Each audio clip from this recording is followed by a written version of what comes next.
On the highly polished surface, NXIVM appeared to be an elite self-help curriculum designed specifically for ambitious professionals.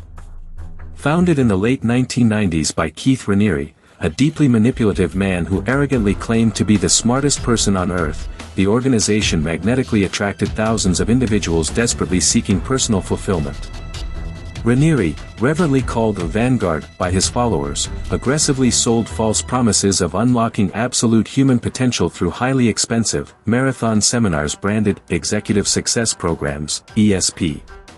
Vulnerable participants were heavily coerced into following incredibly strict protocols, sitting in rigid circles for brutal, sleep-deprived hours while Raniere droned on with his convoluted, pseudoscientific philosophy.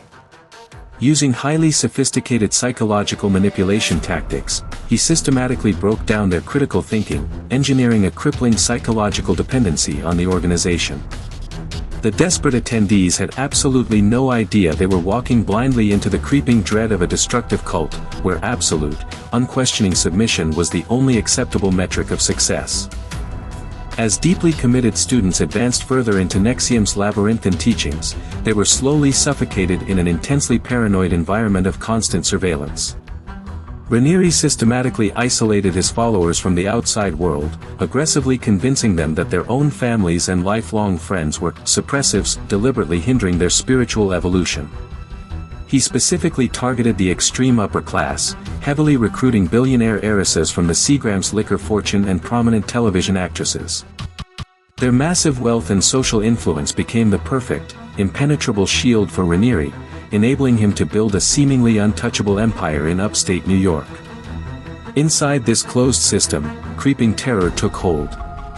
Members were forcefully coerced into surrendering collateral, their darkest personal secrets, highly explicit nude photographs, or fabricated confessions of crimes, to mathematically guarantee their absolute loyalty. Once the highly damaging collateral was surrendered, the victims chillingly realized that any attempt to escape would result in the immediate, catastrophic destruction of their personal and professional lives. The absolute, pitch-black heart of NXIVM was a highly secretive inner sorority chillingly named DOS, Dominus Obsequious Sororium, translated literally as Master over Slave Women. This was a deeply psychopathic sexual pyramid scheme masterminded directly by Raniere, with the enthusiastic, highly aggressive assistance of television actress Allison Mack. Desperate women were deceptively recruited under the false guise of joining an empowering, feminist support group designed to overcome personal fears. However, once trapped, they were psychologically brutalized into becoming literal slaves who owed absolute, unconditional obedience to their masters. They were forced to endure extreme, starvation-level diets, often restricted to mere hundreds of calories a day, specifically to maintain the prepubescent, emaciated physiques that Raniere sexually desired.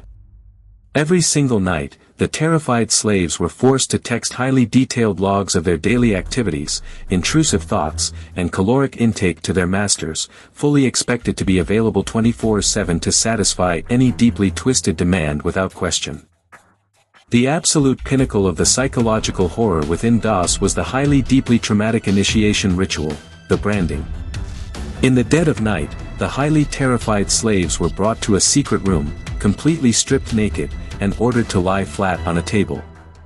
They were violently pinned down by other women, while an osteopathic doctor used an actively searing medical cauterizing pen to literally burn a symbol directly into their pelvic flesh. Agonizing screams violently echoed through the room, yet the traumatized women were severely instructed to explicitly thank their master for the searing pain, falsely told it was building their character. The permanent, deeply painful burn scar was not a random geometric symbol. Forensic analysis later revealed it was a highly stylized combination of the letters K and R, the exact initials of Keith Raniere. In that specific moment of excruciating physical agony, their bodily autonomy was violently erased. They were literally branded like cattle as the explicit physical property of the Vanguard, a barbaric ritual of extreme psychological domination. The creeping dread metastasized as the slaves within DOS were systematically coerced into highly non-consensual sexual acts with Raniere. He weaponized advanced psychological manipulation to brainwash them, aggressively twisting their perception so they believed engaging sexually with him was the ultimate therapeutic breakthrough to destroy their weak egos. Allison Mack operated as a ruthlessly efficient, high-profile pimp, explicitly grooming and preparing physically exhausted young women for Raniere's predatory consumption. The slaves were frequently locked in isolated rooms, forcefully subjected to highly disturbing videos of brutal violence and rape to desensitize them, breaking their psychological defenses to serve him. In this incredibly toxic, intensely paranoid environment, absolutely no one could be trusted. Every single slave was simultaneously a prison guard. Anyone who dared display human weakness or doubt faced severe, calculated punishment, ranging from being physically locked inside dog crates, to brutal beatings, to being forced to stand completely barefoot in the freezing snow. They were utterly trapped in the horrific prison of their own minds. Raniere's megalomaniacal domination aggressively extended far beyond the abused women of Das.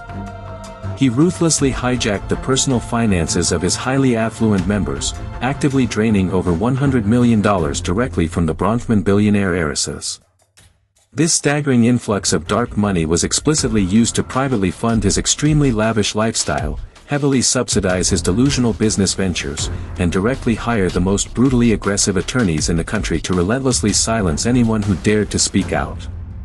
Any defecting member who desperately attempted to expose the horrifying truth faced highly coordinated, exceptionally vicious smear campaigns and crushing, multi-year litigation designed specifically to bankrupt them financially and utterly break them psychologically. NXIVM successfully engineered a highly sophisticated, deeply pervasive atmosphere of suffocating fear, where Raniere's invisible, heavily financed power seemingly reached into every dark corner, aggressively choking out the slightest whisper of resistance. The seemingly impenetrable dark empire finally began to fatally fracture when a deeply traumatized but profoundly courageous handful of survivors, prominently including actress Sarah Edmondson, executed a desperate escape from Das. Knowing full well the terrifying risk that her highly explicit collateral and deepest secrets could be weaponized, Edmondson meticulously gathered forensic evidence and bravely exposed her deeply scarred, branded flesh directly to the New York Times. The highly explosive 2017 exposé violently shocked the world, aggressively ripping the veil off a deeply terrifying sexual cult openly operating under the highly sanitized guise of an educational corporation. The visceral horror of heavily brainwashed, physically branded, and sexually trafficked women fundamentally rocked public consciousness. Federal FBI agents rapidly launched a massive, highly aggressive criminal investigation, forensically digging deep into the convoluted financial webs and horrific predatory behaviors engineered by Raniere, officially triggering an intense, high-stakes hunt to definitively tear down Vanguard. Acutely sensing the highly aggressive federal dragnet rapidly closing in, Raniere cowardly fled the country for Mexico, heavily hiding out in a deeply secluded, highly luxurious villa flanked by a handful of his most deeply brainwashed, blindly loyal slaves.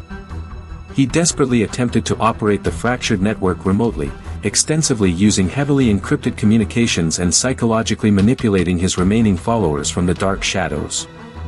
But his extreme, highly delusional arrogance became his fatal vulnerability. In late March 2018, heavily armed Mexican federal police, strictly coordinating with the FBI, violently raided his heavily guarded compound.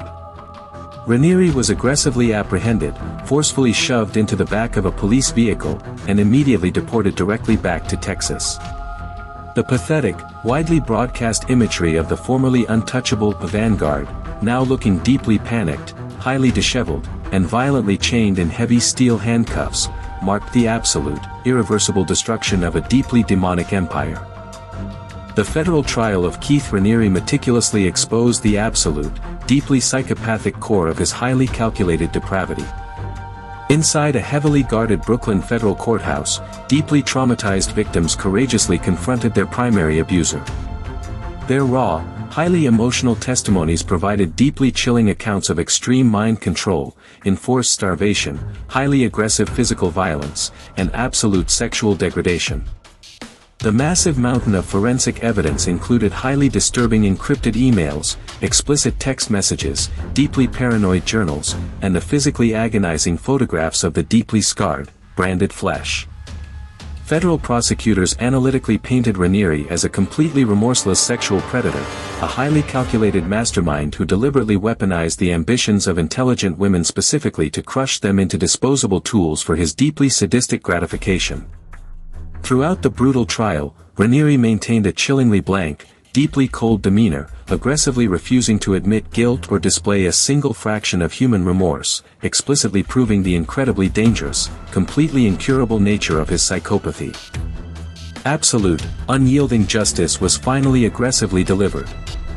Keith Raniere was explicitly sentenced to 120 years in a highly secure federal penitentiary for a massive litany of extremely severe crimes, including aggressive sex trafficking, highly organized racketeering, and the brutal sexual abuse of a minor.